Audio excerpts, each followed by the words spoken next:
Hello बच्चों, the question is the combine G, C and H to obtain a quantity with the dimensions of a mass and evaluate the result numerically. Ignore any dimensionless constant. Okay हमें क्या करना है? हमें मास को equate करना है G, C और H के टर्म में। तो सबसे पहले क्वेश्चन का की कंसेप्ट समझ लेते हैं। की कंसेप्ट क्या होगा? G, C और H का हमें डायमेंशन पता होना चाहिए। की कॉन्सेप्ट की कॉन्सेप्ट ये है कि हमें जी यानी ग्रेविटेशनल कांस्टेंट, जिसका फॉर्मूला कुछ इस तरह से होता है, F R square upon M square. जो न्यूटन्स का लॉ है, ग्रेविटेशनल लॉ है, वहां से ये फॉर्मूला निकल के आता है। और इसका अगर हम डायमेंशन निकालेंगे तो एफ होगा m1 L1 T-2, आर होगा L2 और मास को लिखा जाएगा m की पावर -2। तो हम फर्दर सॉल्यूशन करेंगे तो ये मिलेगा हमें m-1 L3 और t की पावर -2। ठीक है, और आगे बढ़ते हैं c के बारे में। c है velocity of light, speed of light. तो इसका यूनिट होता है मीटर पर सेकेंड में। इसको मैं लिख दूं मीटर पर सेकेंड में। इसका आंसर आता है 3 × 10⁸ मीटर पर सेकेंड। तो मीटर पर सेकेंड को यूनिट के टर्म में लिखा जाता है m0 L1 T-1। ऐसे ही थर्ड वाले की बात करते हैं, एच है प्लांक कांस्टेंट, जिसका यूनिट होता है जूल इंटू सेकेंड। जूल को लिखा जाता है m1 L2 T-2 और सेकेंड को लिखा जाता है T1। तो ये हमें निकल के मिलेगा m1 L2 T-2 था और जूल के बाद आता है सेकेंड, तो सेकेंड +1 होगा, तो ये मिलेगा हमें m1 L2 T-1। कुछ इस तरह से मिलेगा। ठीक है, ये हमारा की कंसेप्ट होगा। और दूसरा एक की कंसेप्ट है कि मास को हमें इक्वेट करना है। इसका मतलब ये मास है वो डायरेक्टली प्रोपोर्शनल होना चाहिए जी की पावर।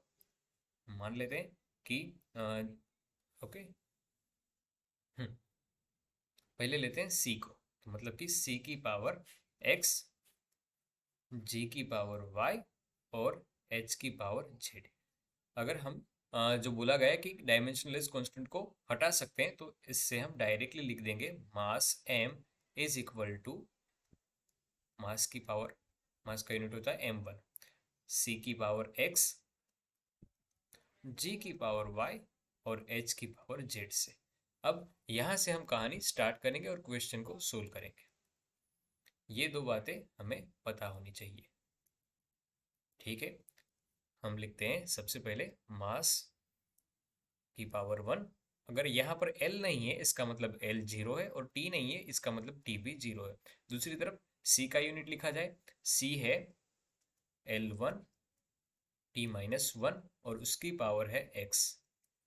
और G का यूनिट है, G का डायमेंशन है M1 M-1 L3 और T-2। यह T-2 और इसकी पावर है Y। ऐसे ही H के बारे में m1 L2 T-1 और उसकी पावर Z। ठीक है, यहाँ से हम सिंप्लीफाई करते हैं इसको, m1 L0 T0 और सिंप्लीफाई करेंगे तो L की पावर आ रही है X। यहाँ से सॉरी, पहले M को लिखते हैं, पहले हम M को लिखते हैं।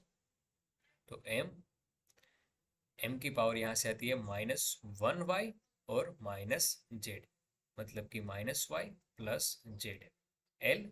L की पावर यहाँ पर है x, यहाँ पर आ रही है 3y + 3y और तीसरी वाली इक्वेशन से आ रही है +2z। ठीक है, और t की बात करें तो पहले वाले में -x, दूसरे में -2y और तीसरे में -z। तो यहाँ से हम इक्वेट करेंगे मास को इक्वेट करते हैं तो मिलता है 1 is equal to -y + z। अगर हम इक्वेट करते हैं L को, तो L की पावर लेफ्ट साइड में 0 है, राइट साइड में है x + 3y + 2z। और इसी तरह t को इक्वेट करते हैं तो हमें मिलता है 0 is equal to -x - 2y - z। तो इस तरह से हमें तीन इक्वेशन मिली, यहाँ पर तीन इक्वेशन मिली। ठीक है, देखो यहाँ पर हम ये लास्ट वाली दो का सिंप्लीफिकेशन करते हैं, मतलब कि एडिशन करते हैं। तो इसका एडिशन होगा तो एक्स एक्स कट जाएगा, 3y में से 2y जाया, इसका मतलब मिलेगा y, इसका मतलब मिला y, और 2z में से z गया तो ये मिला प्लस z। तो y plus z is equal to मिला 0। तो यहाँ से z की वैल्यू आ रही है -y। इसका मतलब कि हम लिख सकते हैं z is equal to -y। तो अब इसका यूज करते हैं पहली इक्वेशन में। पहली इक्वेशन में इक्वेशन फर्स्ट से हमें मिल रहा है कि अगर -y is equal to Z है तो हम लिख सकते हैं 1 is equal to Z plus Z. इसका मतलब 2z इज इक्वल टू 1। तो z की वैल्यू आ रही है 1/2। ठीक है सर, ये हमें पहली वैल्यू मिली।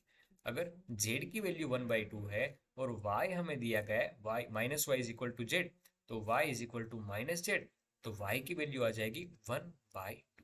तो ये हमें मिल गई y की वैल्यू। ठीक है, अब लास्ट बात करते हैं x के बारे में। x की वैल्यू अगर हम किसी भी इक्वेशन का यूज करें, सपोज ये थर्ड वाली इक्वेशन का यूज करते हैं, ये थर्ड वाली इक्वेशन का यूज करते हैं, तो फॉर इक्वेशन थर्ड हमें मिलेगा x को अगर लेफ्ट साइड ले लें तो x is equal to -2y minus Z. Value put करते हैं -2y, y is equal to है -1/2 और z इज इक्वल टू है 1/2। Two two goes cancel out and ये हो जाएगा माइनस माइनस प्लस तो 1 -1/2। तो ये आंसर आया 1/2। इसका मतलब x का आंसर आ रहा है 1/2। तो यहाँ से हमें तीनों की तीनों वैल्यूज मिल गई।